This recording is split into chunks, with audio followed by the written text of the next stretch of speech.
Most sellers spend money on the wrong upgrades, and they find out the hard way when their house sits on the market and they never see that money again. If I'm putting $1 into a house, I want to sell it for $3 more. And if an upgrade can't clear that bar, I'm not doing it. And that's the rule I give every single seller that I sit down with. My wife, Rachel, and I have helped over 1,600 families right here in Snohomish County make a move in the last 10 years. So I've watched which updates actually come back at closing and which ones just drain your bank account. I'm gonna give you the 10 that earn their money, but first I wanna hit 3 upgrades people put serious cash into that are going to cost you, because if you're about to do one of these 3, I wanna stop you right now. Let's get into it. Here's the 3 that are gonna cost you. Before the good list, these are the 3 I see most often, and all 3 are money you don't get back. The first one is converting a garage into a living space. Simply do not do this, because that actively hurts your value. Dropping $50,000 or more into solar panels, you're not gonna get that back either. And putting in a swimming pool, which I have to remind people, we live in the Pacific Northwest, not Arizona, not Texas. So given our client, that adds absolutely nothing. I've done entire videos breaking down 10 and 20 different mistakes people make updating their homes. So go back and watch those, but those are the 3 big ones to steer clear of, because buyers pay a premium for a home that's truly move-in ready and doesn't look like a project. So let's jump into the top 10 updates to add real value to your house. And these are updates you'll enjoy whether you live in the home for a long time before you sell it, or you update it right before you put it on the market. First of all is floors. Start with floors, and we like LVP, that vinyl plank in the main areas. You can use tile or LVP in the bathrooms and a nicer carpet in the bedrooms. You can redo the floors in an entire house in 2 to 3 days, so it happens fast, and it's a dramatic facelift that looks noticeably better right away. If you've got cheap laminate in there like Pergo or old vinyl, going to LVP is an instant update to the entire house. Number 2, paint. Paint almost always has a positive ROI and is usually a very good one. I'm talking inside and out. So on the inside, we like white on the wall so it reads like a blank canvas, and then you use staging and color to warm the space up. Or an agreeable gray with white trim is fine as well, which a lot of builders still use. Neither one works totally fine. Outside, keep it simple and clean. Nothing like a white body with black trim. No fancy colors like bright orange or anything like that. We actually put together a whole style guide on exactly what colors to paint your house, including the exact Sherwin-Williams numbers and a few different options. It's $7 and the link is down below if you want to grab it. Number 3, the kitchen. Kitchens sell houses, hands down, and appraisers put real weight on whether a kitchen has been updated when they're determining what a house is worth. You can go as deep as your budget allows. Cabinets can be repainted,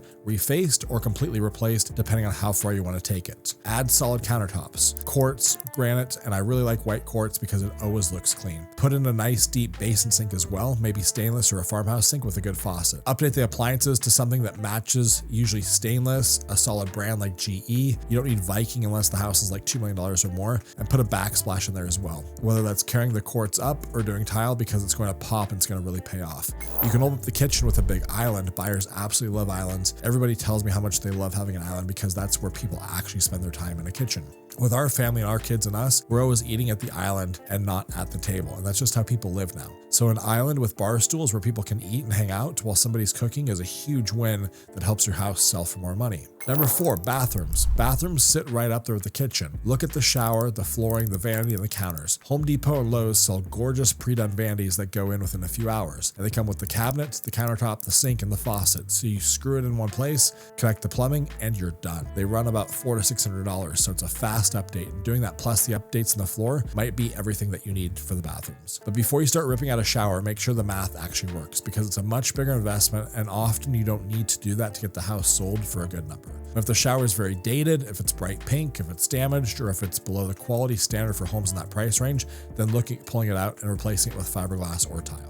Number 5, light fixtures. Dated fixtures date the entire house, even when nothing else has been updated. It's a very high return and it doesn't have to cost a fortune, so don't overcomplicate it. Go to Home Depot or Lowe's and pick fixtures that look modern. It'll totally update the look and the vibe of the place. If your house was built in the 90s with those super dated oak looking fixtures, you want those gone, especially if you're updating everything else, because leaving them in there, it creates a mismatch and it stands out like a sore thumb when you want the whole place to vibe and flow together. We talk about fixtures in that style guide as well if you want a good starting point. Number 6, garage doors. A lot of people never even think about this one, but if you've got a 1980s garage door, it dates the entire exterior even if you paint it. You can try painting it, but a new door updates the whole outside of the house. It takes one day and it gives you instant curb appeal and a facelift, which is why I really like this update. Depending on how fancy you go, a garage door can run somewhere between $2,000 and $4,000. Number 7, the front door. If the garage door and the front door are both dated and you want the most money for the house, do them both, not just one, because of the first impression, and it matters. People notice the front door on their way in. Sometimes painting it black or red or blue,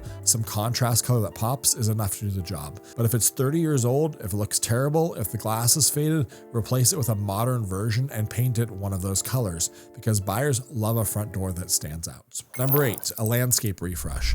A lot of our sellers do this before they list, though it's a smart thing to do it even while you're still living in the house. Buyers love a backyard that facilitates entertaining. Up here in the Northwest, we don't get a ton of sunny days to go barbecue, so when we do get them, people want a great space to enjoy it, and ideally something covered so they can still use it when it's raining, which we all know it does pretty often. Beyond that, you're looking at rebarking and seeding or resodding the grass. I like sod because it goes in, it looks great in one day instead of waiting for seed to grow, which matters a lot when you're trying to sell. Update the plants and trees too, but don't go crazy, just enough to give it some color. Number 9, age systems. You have to look at this because buyers are going to look under the hood of your house the same way they would with a car. An original 1980s roof, furnace, or hot water heater is going to be a huge red flag, and buyers instantly think that this is going to be a money pit. So get those inspected and evaluated where it makes sense. Roofs usually last 25 to 30 years, so do the math on when your house was built or when the roof was done. And it's 2026, and if your home was built earlier than about 1995, your roof probably should have been redone already, or it's going to need it very soon. Same story with the furnace, which has about a 20 to 25 year lifespan. Hot water heaters are much shorter, more like 10 to 12 years max, so hopefully you're not still on the original if the house is older. On cost, a water heater might be $3,000 to $4,000, a furnace is going to be a bigger deal, maybe $5,000 to $8,000, and roofs vary enormously. I've seen them as low as $10,000 on small starter homes and as high as $40,000 on expensive metal or wood shake roofs.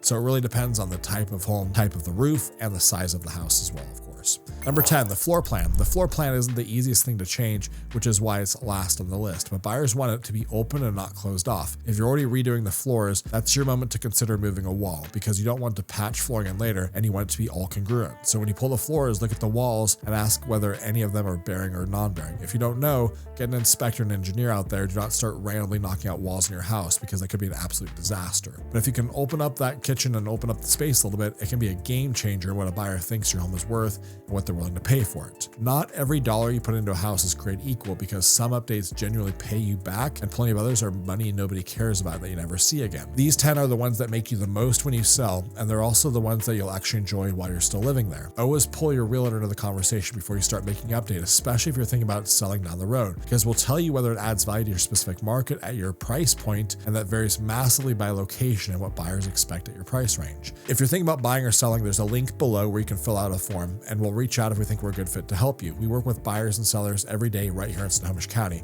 and Rachel and I have helped over 1,600 families make a move in the last 10 years alone. Fill out the form and we'll be in touch. We'll see you next week.